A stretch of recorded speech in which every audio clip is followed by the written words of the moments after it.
So why don't we end this discussion with that last question, which is actually two questions in one, kind of a wrap up this conversation.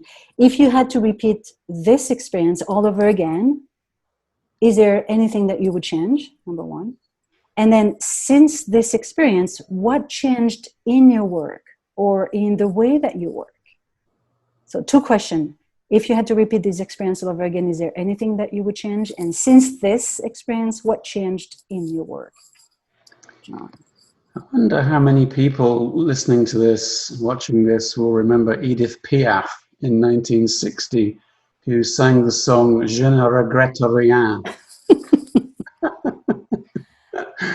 I think, as I've said a number of times on this call, it's the learning that's the most powerful thing for me. The fact that we get something wrong and we change something and it's difficult and you get told no, or people disagree with you. That's the beauty of it for me. I wouldn't change a thing, and I think we've done plenty of that. I think it's all in the book, really. This is the sort of stuff that people have to become comfortable with. Dealing with ambiguity, uncertainty, messes, chaos, creativity, asking better questions and different questions through. Why would we possibly want to change that? So no, I wouldn't change anything. I'd be back in a heartbeat on a different topic. I think that what I've taken away and what's changed in my work is the language and the lessons I've learned from you all. I think, Jonathan taught me a lot about, when we had our one-to-one, about the flow and the water flowing through, and the challenge of being authentic and trust. And there's so much new language in there for me. That was astonishing. I think we've said, Virginia, how wonderful, you convened and orchestrated us, and the joy, Patrick, we've had of challenging ourselves to think differently on every topic. I think I'm going to take heed and comfort from the fact that there are others out there who are just as crazy as we are. And, I've loved that whole thing. So that's me. Jonathan.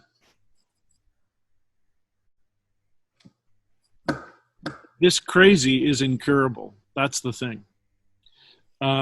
We're not going to get better. We're not going to get sane and well. And so let's work with that. And I guess this process, as well as the book itself, is teaching me to take a little bit of an extra moment. It doesn't have to be a great delay, but just a little moment to be in less of a hurry to declare that I know what is happening and what has to happen as a consequence for that. And that is the moment where I think beauty comes in, not because we have it all planned down to the last pixel of the image, but because of natural human processes when people get together, which is what a company is. Things happen like fermentation.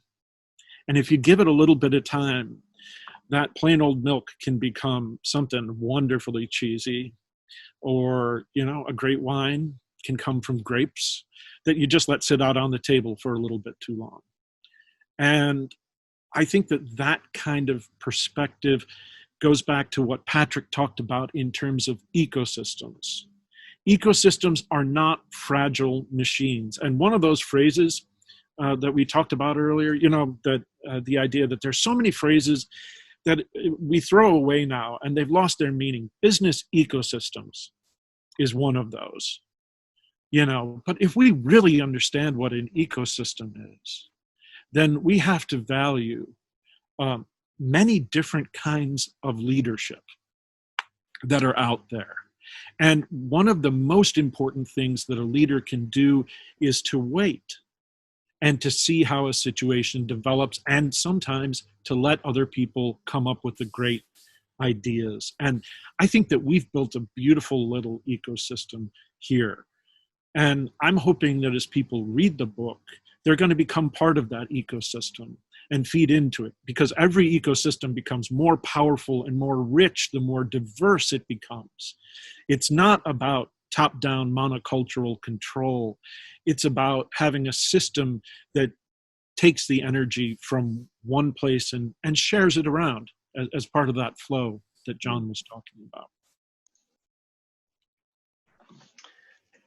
So for me, if there's anything I would change, I can't say there's anything I would change because this effort was the change, right? This effort was a piece of the change. It was a part of the process, and it is not finished. It exists in the middle of our experience, and it is a testament and it's a marker to what we want to achieve. So as it relates to this, maybe I wish I could have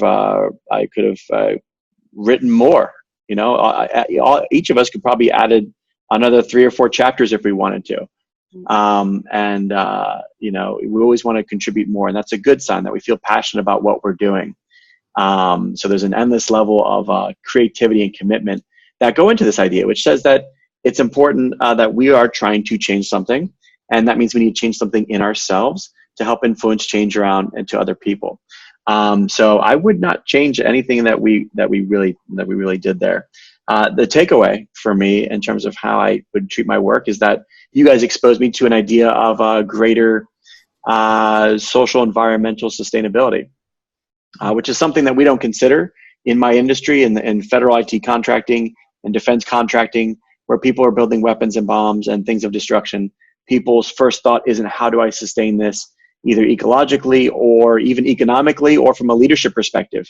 The Beltway bandits here in DC, it's a very type A, eat your own children kind of environment, and that's incredibly destructive. And you guys have given me a beautiful perspective to help try to inject a little bit of that human element, a little bit of that sustainable element back into what's going on here. And we're seeing the changes that are happening across some of my clients. So you guys have given me a brighter light to lead as I engage with my clients as it relates to how are you going to keep this kind of dynamic going? How are you going to continue to treat your workforce in the right way? And how are you going to continue to message truthfully and with integrity and in a way in which not only your mission lasts, but more importantly, your customers' missions last. So those are my, that's as it relates to me in terms of what I would change or not change and what that brings to my current work. What about you, Virginie? What would you change during the process, and how has it influenced you? So I think I definitely I'm aligned with what you all said, that I wouldn't change anything, and the reason is because it's an improv exercise, so you actually don't have any control. So there's nothing that I could have changed because it was an improv. So that would be number one. And then how it changed my work. I actually, since then, I've been getting a lot more into a co-creation project. Recently, I started to work with a musician, and we've created a new form of media composed of spoken words and music called sense making. It's super fun. I'm engaged in a small group, creating a sort of mindfulness game in which we teach, or we want to help people express their true self. Again, not sure if anything's going to come out, and that's okay. And then in my day job, I'm definitely taking this idea of, focusing on creating something beautiful for, and with my client and with my teammates, and looking at how this creation impacts others' lives. So I think co-creation has become a pillar in the way that I work, which was not the case before. It was just not. So whether it's COVID, whether it's this opportunity, I think it might be a mix of things where I'm starting to recognize that communities and business ecosystem or the new foundation of the life that I want to build. Because I think in communities you find people that are like-minded. You have a chance to have a more meaningful impact on a more local basis. And, it just brings you home. So that's what changed in my work. So that was the last question. Thank you so much for taking the time to share. And it really felt almost like a working session where we could just share, and I didn't take any notes, so that may be the only difference. I'm hoping that this conversation can inspire people to take a look at the book, which is free on all our website, and of course they can buy it on Amazon or gift it to someone that they care about or they think or willing and open to disrupt a little bit their own belief and own practice.